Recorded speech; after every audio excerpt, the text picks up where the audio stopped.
கிறிஸ்துவுக்குள் பிரியமுள்ள சகோதர சகோதரிகளே, பலன் தரும் தேவன் எபிசோட் 1966 கர்த்தரை துதிக்கிறேன், மகிமைப்படுத்துகிறேன். இந்த நாளிலும் எரேமியா 31 அதிகாரம் 40வது வசனத்தின் பின்பகுதி சொல்லுகிறது, சகல நிலங்களும் கர்த்தருக்கு பரிசுத்தமாயிருக்கும், அப்புறம் அது என்றென்றைக்கும் பிடுங்கப்படுவதும் இல்லை, இடிக்கப்படுவதும் இல்லை என்கிறார். என்னுடைய அர்த்தம், மனிதர்களுக்கு அப்படியே இதை அப்ளை பண்ணினோமானால், மனிதர்கள் பரிசுத்தமாய் வாழ கர்த்தரிடத்தில் வருவார்களானால், அவர்கள் என்றென்றைக்கும் பிடுங்கப்படுவதும் இல்லை, இடிக்கப்படுவதும் இல்லை. அவர்கள் வாழ்க்கையில் இடிக்கப்படுகிற காரியங்கள் நடைபெறாது. பரிசுத்தம் உள்ளவன் இன்னும் பரிசுத்தமாகட்டும். பரிசுத்தம் இல்லாமல் தேவனை தரிசிக்கவே முடியாது. எனவே ஆண்டவர் பரிசுத்தத்தை அதிகமாக வலியுறுத்துகிறார். அல்லேலூயா, க்ளோரி.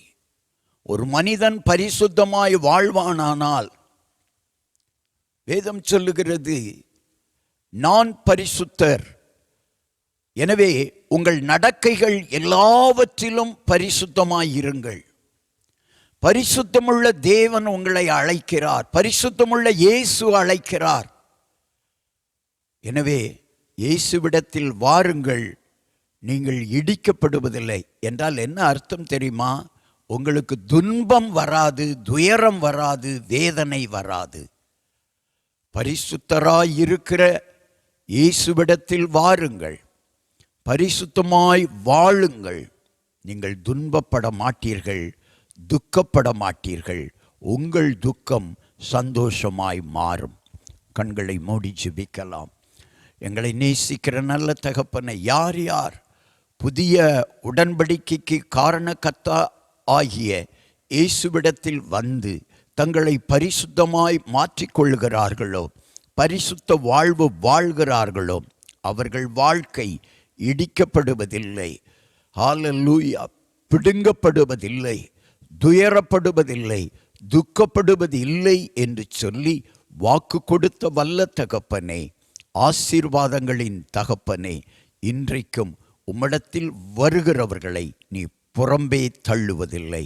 அவர்கள் பாவங்களை அக்கிரமங்களை மன்னிக்கிறவராய் இருக்கிறீர். பரிசுத்தமாய் வாழுங்கள், தேவன் உங்களை ஆசீர்வதிப்பார். உங்கள் துக்கம், உங்கள் அக்கிரமங்கள் எல்லாம் மாற்றப்பட்டு சந்தோஷத்தை தேவன் உங்களுக்கு தருவார். உங்கள் துக்கம் சந்தோஷமாய் மாறும். இயேசு கிறிஸ்துவின் நாமத்தில் ஜெபிக்கிறேன் பிதாவே, ஆமென்.